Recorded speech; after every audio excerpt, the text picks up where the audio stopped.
Oke, materi selanjutnya kita akan belajar tentang regresi dan korelasi ya. Ini merupakan rangkaian dari belajar statistik, tapi nanti untuk regresi dan korelasi ini kita lebih fokus ke kimianya ya. Jadi bukan di pelajaran ekonomi karena regresi dan korelasi ini juga digunakan untuk materi-materi di pelajaran-pelajaran ekonomi dan matematika tentunya statistik ya.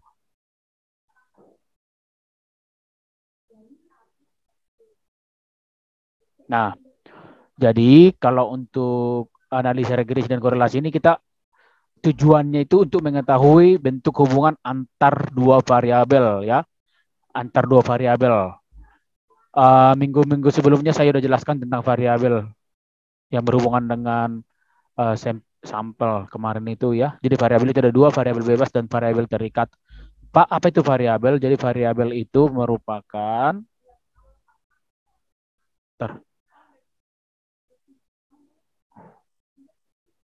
Oke. Ini variabel. Jadi ada variabel bebas, ada variabel terikat ya. Apa itu variabel nanti akan saya jelaskan selanjutnya biar langsung ke contohnya. Kemudian dapat menghitung persamaan linear atau regresi linearnya ya. Kemudian untuk mengetahui ada tidaknya pengaruh.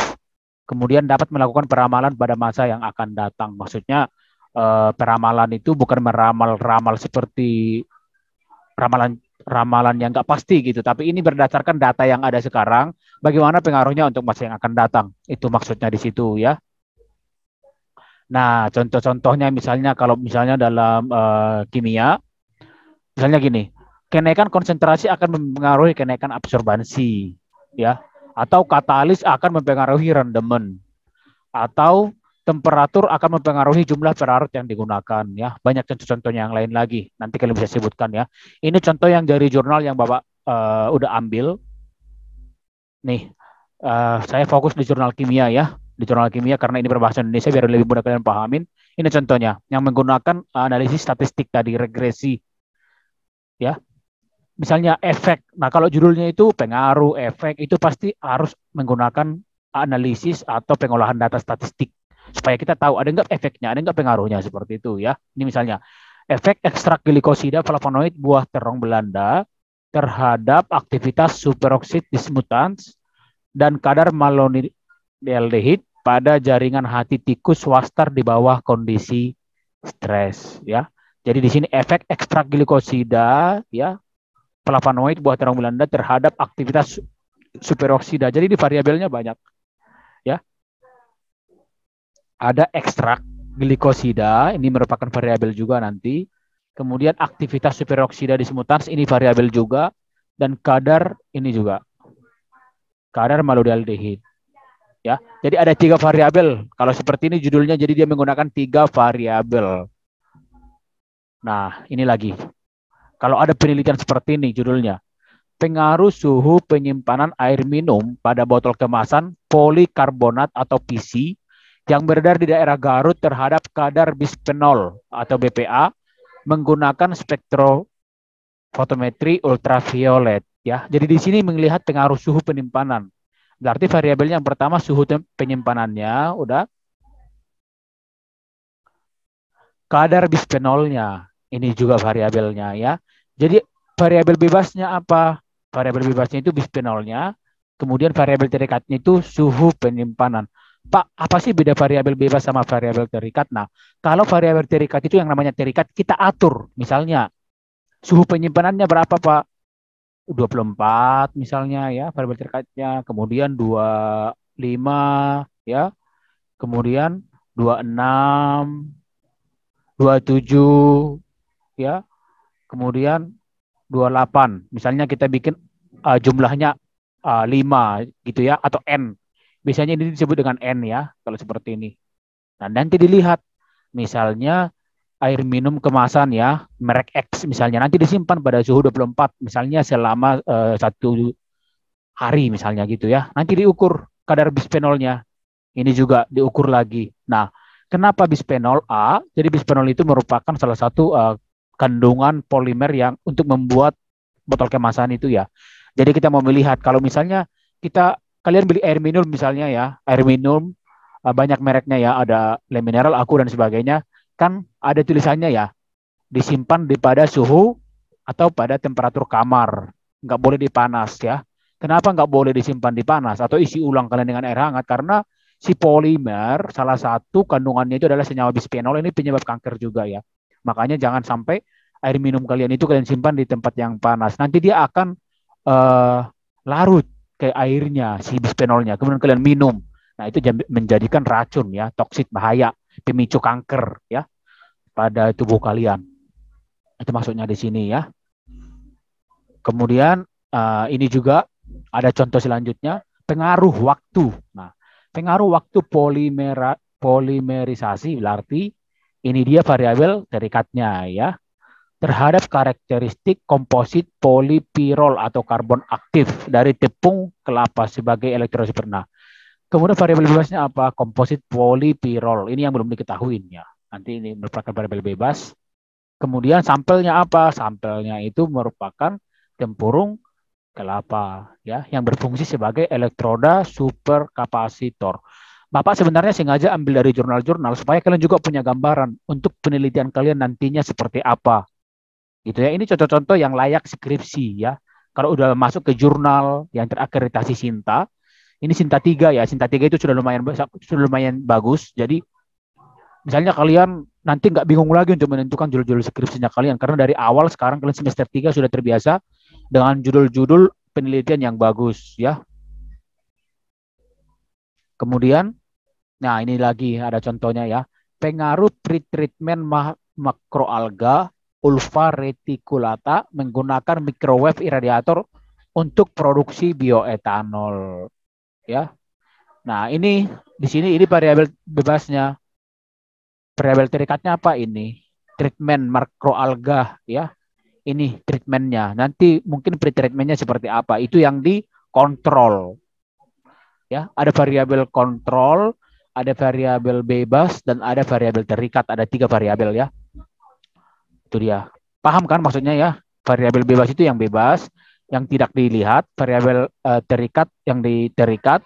Kemudian variabel kontrolnya yang diatur sedemikian rupa ya.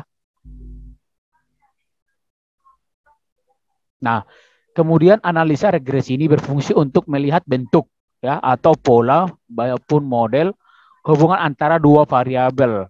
Misalnya variabel bebasnya sama variabel terikatnya seperti apa atau variabel kontrolnya dengan variabel terikatnya ya. Misalnya nih, variasi kenaikan konsentrasi dan variasi kenaikan rendemen misalnya ya. Atau melihat ada tidaknya hubungan antar kedua variabel. Ada enggak hubungannya? Kalau misalnya dinaikkan konsentrasinya, rendemennya naik enggak? Nah, seperti itu. Misalnya kita mereaksikan nih, saya mau membuat biodiesel misalnya dari ester dari asam karboksilat ya. Bahan bakunya asam karboksilat. Misalnya asam karboksilatnya kita konsentrasinya kita tingkatkan misalnya dari 80, 85, 90 ada nggak pengaruhnya ke rendemen esternya nanti yang terbentuk. Nah, seperti itu atau katalisnya ya, misalnya pakai katalis H2SO4 dibuat dia variasinya itu diikat ya. Misalnya 10, 20, konsentrasi ya. Misalnya 2 normalitas, 4 normalitas, 6 normalitas, 8 normalitas, 10 normalitas, dan seterusnya. Seperti itu ya. Dilihat nanti ada hubungannya enggak. Nah, untuk mengatakan hubungannya itu nggak bisa dengan kata-kata saja ya. Mereka ada hubungannya misalnya nggak boleh. Tapi harus melalui pengolahan datanya. Ya. Kemudian ini menduga atau membuat peramalan forecasting ke depannya. Seperti itu ya. Nah, ada yang namanya analisa regresi linear sederhana. Ini yang paling sering digunakan, yang paling banyak digunakan ya. Kita akan masuk ke dalam rumus-rumus, tapi sebenarnya ini rumusnya sederhana ya. Analisa regresi terhadap 2 variabel yaitu variabel X dan Y. Jadi kalau misalnya ada 2 variabel yang mau kita lihat, kita biasa secara umum itu kita gunakan variabel X dan variabel Y-nya ya. Kemudian model persamaan linearnya adalah ini. YI sama dengan A tambah BXI tambah EI. Ya, EI itu apa errornya ya. YI-nya apa variabel terikatnya. Kemudian XI variabel bebasnya ya. Kemudian A perpotongan pada sumbu X. Kemudian B kemiringannya atau slope-nya ya. Kemudian YI-nya itu penduga bagi YI, A penduga bagi A, B penduga bagi B. Kemudian untuk model persamaan linear dugaannya ya, dugaannya yaitu YI sama dengan A tambah BXI ya. Coba kalian lihat-lihat dulu rumusnya, dicatat di bukunya ya supaya nggak lupa. Sama kalau misalnya ada rumus yang penting itu kalian harus tahu keterangannya ya. Jadi ini sebenarnya hanya huruf saja, bisa kalian ganti mau jadi C, mau jadi apa, tapi kalian harus tahu A itu apa, B itu apa, XI itu apa. Seperti itu ya. Nanti kita akan lihat di contoh soalnya biar lebih jelas.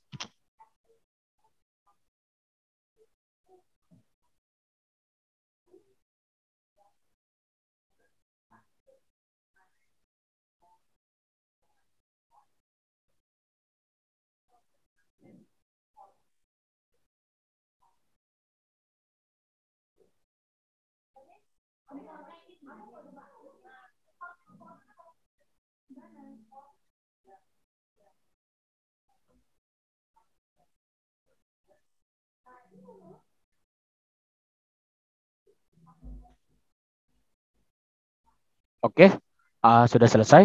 Kita lanjut lagi ya. Boleh di screenshot aja kalian nanti dicatat setelah selesai MK-nya. Kemudian ini tadi ya, EI errornya, bisa kita lihat errornya itu, errornya dirumuskan dengan A tambah BXI ya. Tadi ini A penduga bagi A ditambah dengan B penduga bagi B kemudian dikalikan dengan XI-nya ya, variabel bebasnya atau independen variabel ya. Jadi kalau variabel terikat itu dependen variabel, misalnya kalian nanti baca jurnal yang bahasa Inggris, mereka nggak akan pakai istilah variabel terikat, variabel bebas, tapi dependen variabel, kemudian independen variabel ya.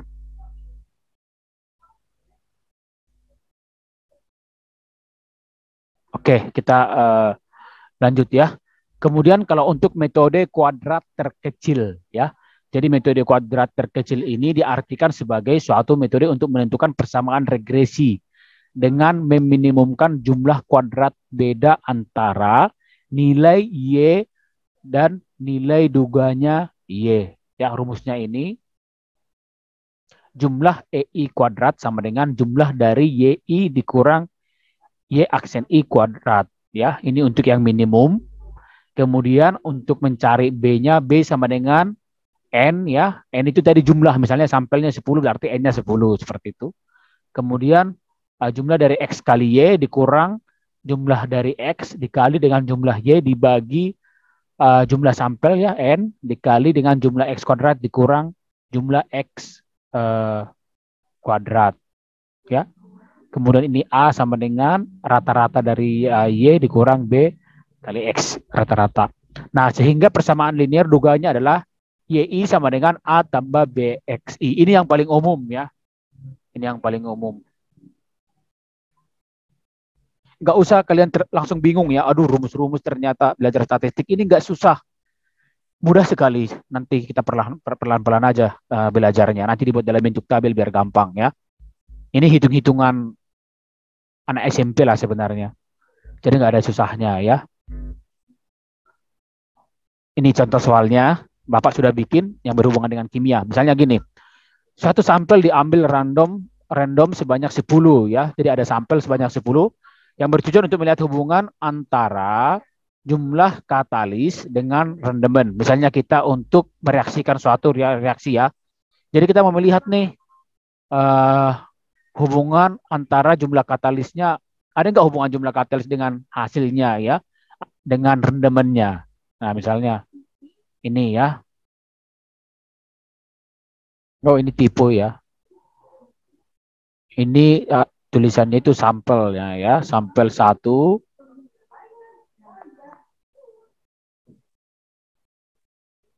Nah, ini sampel 1, sampel 2 dan seterusnya sampel 10. Berarti N-nya ada 10 ya. Jumlah sampelnya ada 10 ya.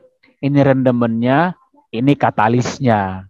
Ya, nanti kita lihat yang mana X, yang mana Y, yang mana variabel bebas, yang mana variabel terikat. Yang pasti kalau misalnya dari soal ini ya, variabel bebasnya berarti dia di rendemennya ya. Aduh, bentar. Nih, Kemudian yang terikatnya itu jumlah katalisnya yang diatur. Nah, misalnya jumlah katalisnya 70, dia rendemennya 80. Jumlah katalisnya 65, rendemennya 100. Jumlah katalisnya 90, rendemennya 120. Jumlah rendemennya 95, rendemennya 140. Nah, ditanya, dugalah bentuk atau persamaan linear hubungan tersebut. Ya, nanti kita akan hitung secara manual ya. Sebenarnya ini pakai Excel bisa cepat, tapi kita harus secara manual dulu. Nanti untuk Excel-nya paling minggu depan Bapak ajarkan ya. Tapi kalian harus tahu secara manualnya. Kemudian hitunglah standar error of estimate-nya ya. Jadi hanya aja 2 soal yang harus kita jawab. Nah, kalau soalnya seperti ini, supaya mudah untuk menjawabnya, kita buat dulu dia dalam bentuk tabel. Ya.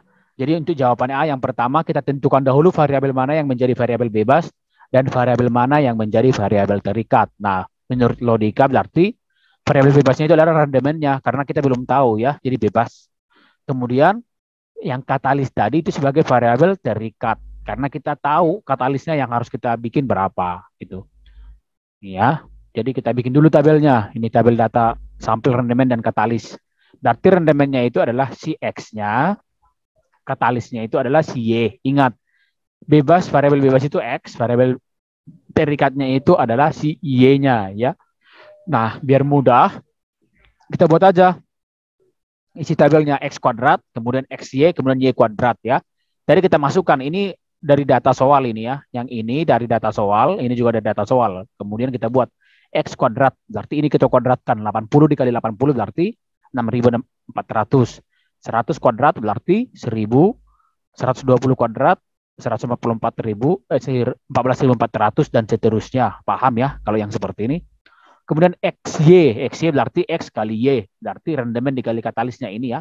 80 dikali 70 yaitu berarti 5.600. 100 dikali 65 berarti 6.500. 120 dikali 90 yaitu 10.800 dan seterusnya ya. Nih. Kemudian dibuat Y kuadrat. Nah, Y kuadrat gampang sekali ya. Ini tinggal kita kuadratkan. 70 kuadrat berarti 4.900. 65 kuadrat berarti 4.225. Ya, tinggal dikuadratkan. Oke, selanjutnya kita masukkan ke rumus. Udah tinggal masuk ke rumus nih. Ya. Berarti yang kita masukkan ke rumus adalah yang rumus B tadi, yang ini ya. Karena untuk mengetahui persamaan kuadrat ya, yang ini tadi. Oke. Nah, sekarang udah ada rumusnya di sini. B sama dengan N, kemudian jumlah XY ya, dikurang jumlah X dikali jumlah Y per N. N-nya tadi berapa? 10, karena jumlah sampelnya 10. Jumlah X kali Y berapa? Ini dia ya. Nih, 20, 5500. Nih, 20. Nih, 2205 500. Kita bikin titik di sini biar gampang kalian tahu ya. 205.500 kemudian dikurang ini jumlah X ini ke sini ya. Nih. Ini ke sini. Ini ke sini. Sedikit terbalik ya. Jadi tadi jumlah Y-nya ini ya. Y-nya berapa jumlahnya? Nih. Ini dijumlahkan ya. Ini hasilnya. Berarti ini dibuat seperti ini. Ini jumlah X, kemudian ini jumlah Y-nya ya. Kemudian ini jumlah X kuadrat. Ini jumlah X dikali Y. Kemudian ini jumlah dari Y kuadrat. Oke. Ini udah tinggal masuk ya, masuk rumus semua. Jadi dihasilkan hasilnya adalah 0,5091. Mudah ya. Jadi ini dikalikan dulu, kemudian dikurangkan, kemudian 10 dikali ini dikurang hasil dari kuadrat 1.700 kuadrat. Maka hasilnya itu B sama dengan 0,5091. Ya. Berarti B udah dapat, kita tinggal mencari A. Ya. Karena persamaannya tadi ya, Y sama dengan ini ya. AX ditambah B ya, ingat ya. Persamaan linear itu AX tambah B. Nah, B udah dapat, berarti kita bisa tinggal mencari si A-nya ya. Nah, A itu rumusnya apa? A sama dengan rata-rata dari Y dikurang B kali rata-rata dari X. Nah, kita lihat di sini ya, A sama dengan rata-rata dari Y-nya berapa? 111. Yang mana itu, Pak? Nih. Dari mana 111, Pak? Dari, untuk mencari rata-ratanya berarti 1110 dibagi dengan 10. Itu kan mencari rata-rata kan jumlahnya dibagi dengan hasil jumlah penjumlahannya dibagi dengan jumlah sampelnya. Ini kan 10 totalnya ya. Kalau kita hitung 1, 2, 3, 4, paham ya? Jadi sama dengan 110. 111. Paham ya? Kalau hitung-hitungan seperti ini biar cepat ya. Ini tinggal mati, nolnya 1 berarti tinggal 111 ya.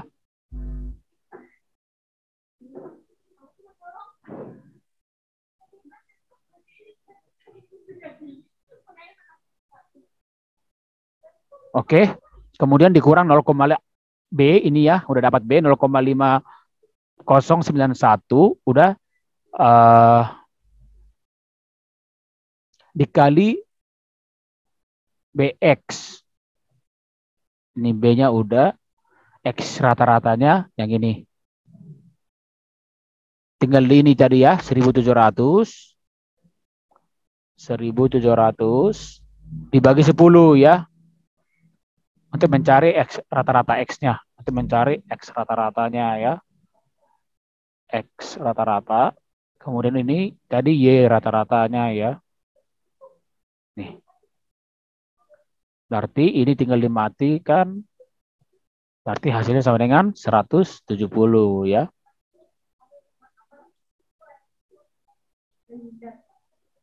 Oke. Nah, benar 170. Hasilnya ini adalah 24,454. Nah, sekarang A-nya udah dapat, B-nya udah dapat, kita tinggal masukkan. Berarti Y sama dengan A-nya tadi 24,454 ditambah dengan B ya. 0,5091 X. Ini dia persamaan kuadratnya ya. Persamaan regresinya. Ini kalau untuk hitung manual ya.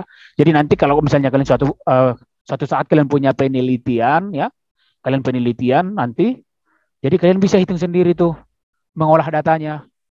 Sering sekali ketika semester 7, semester 8 pas mengolah data bingung ya. Jadi makanya tadi Bapak ini nanti saya upload di YouTube supaya kalian nanti kalau misalnya udah lupa lagi nanti semester 8 kalian penelitian bisa dibuka lagi. Ya untuk mengolah datanya, untuk mencari persamaannya. Nah, setelah dapat persamaannya udah ya beres yang A.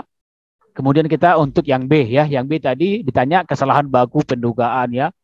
Kesalahan baku pendugaan itu standar error of estimate merupakan ukuran tentang variasi titik-titik di sekitar garis regresi. Sehingga dapat digunakan sebagai ukuran ketepatan pendugaan. Ini rumusnya ya. Kesalahan baku itu atau standar error itu disingkat dengan SE ya. Akar dari jumlah E kuadrat dibagi dengan N kurang 2. Atau bisa juga jumlah dari Y kurang rata-rata dari Y kuadrat per N kurang 2. Ya, ini rumusnya. Masih fokus, Alfian? Jangan ngantuk ya, gara-gara rumus-rumus ya. Masih, Pak. Nggak terlalu banyak kok, Bapak. Saya pilih yang akan berguna nanti, yang akan kalian manfaatkan ketika kalian nanti mengolah data di penelitian kalian untuk skripsi. Jadi kalau misalnya terlalu statistik dan nggak begitu kita perlukan, Bapak nggak akan bahas ya. Jadi yang umum-umum aja. Jadi nanti kita akan belajar lagi bagaimana sampai kita misalnya memperoleh hasil. Ini digunakan untuk menentukan IC50 ya, IC50 dalam pengujian aktivitas antioksidan misalnya ya, banyak yang menggunakan IC50 ya, IC50. Kemudian untuk melihat order reaksinya juga ya, kinetikanya. Apakah dia order reaksi 0, order 1 ya, dan sebagainya. Kemudian nanti dilihat dari R-nya ya. Nanti akan kita pelajari bertahap-tahap. Oke, kemudian untuk jawaban B, kita bikin lagi tabel biar gampang ya. Kita bikin Oh, ini ada lagi. Salah lagi ini ya. Kita bikin aja XY tadi itu ya.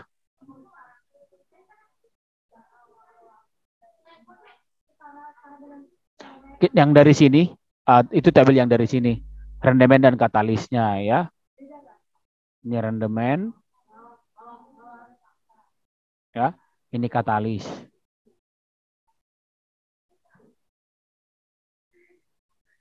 Oke, tadi kita udah dapat persamaan Y-nya. Y sama dengan 24,45 ditambah dengan 0,51 X. Nah, jadi kita untuk mengetahui Y di sini, udah, Y aksen di sini, kita tinggal masukkan aja X-nya. Ini kan X-nya udah ada. Bapak contohkan salah satu ya, berarti tinggal masukin ke rumusnya 24,45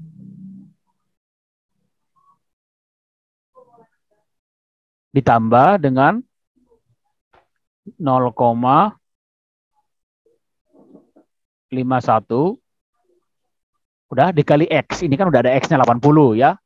Langsung aja dikali dengan 80 gitu ya. Sehingga nanti dapatlah hasilnya 465,18 ya. Nanti kalian kalau misalnya nggak yakin, boleh kalian ulang. Boleh kalian hitung manual lagi ini semuanya ya. Ini Bapak hanya bikin satu contoh saja. Nanti untuk selanjutnya boleh kalian hitung manual semuanya. Coba dilihat-lihat dulu kalau misalnya ada yang bingung nanti ditanyakan ke Bapak ya.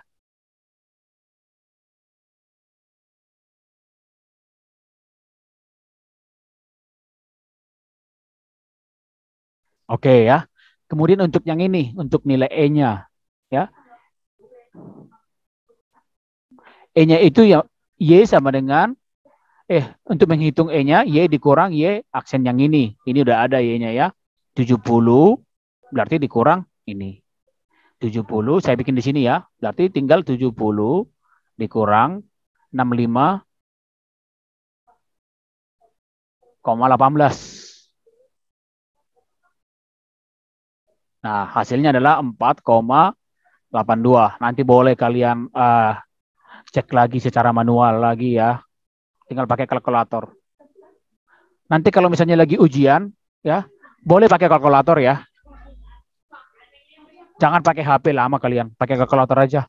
Tapi kalau nggak punya kalkulator, nggak usah harus beli kalkulator, bisa dipinjam. Kalau nggak ya udah terpaksa pakai HP, pakai handphone ya. Nih,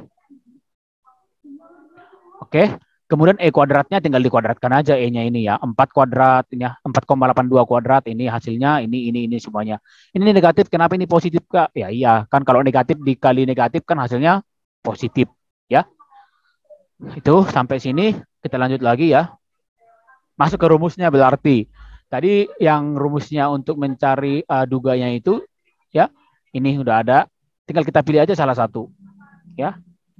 Oke, kita pilih yang ini dulu. Kita pilih yang ini ya.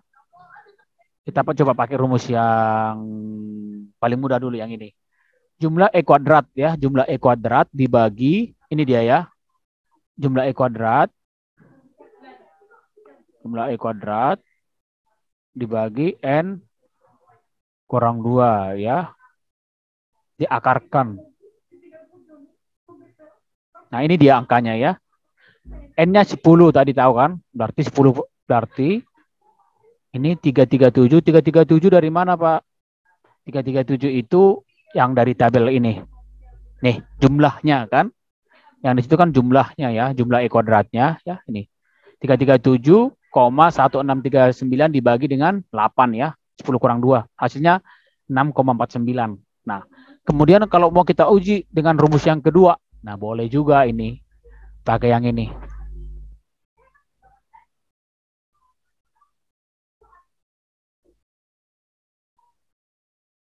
Nih ya. Ini pakai rumus yang ini. Oke, hasilnya sama aja. Jadi boleh terserah kalian salah satu pakai rumus yang mana. Oke. Untuk pertemuan sekarang cukup 2 itu aja, 1 soal dulu. Nanti minggu depan kita lanjutkan lagi untuk soal-soalnya ya, biar lebih paham lagi. Nanti kita juga akan menghitung nilai R-nya ya. R itu kemiringannya, tapi fungsinya R untuk apa? Jadi semakin tinggi nilai R, R itu mendekati satu, semakin mendekati satu maka datanya semakin bagus ya. Nanti kita akan hubungkan bagaimana dengan pengaruhnya. Seperti itu. Apakah dia ada pengaruh atau tidak, dari mana cara menarik kesimpulannya minggu depan aja. Karena kalau misalnya hitung-hitungan kan butuh konsentrasi tinggi, kalau terlalu banyak materi yang Bapak kasih nanti kalian bingung ya.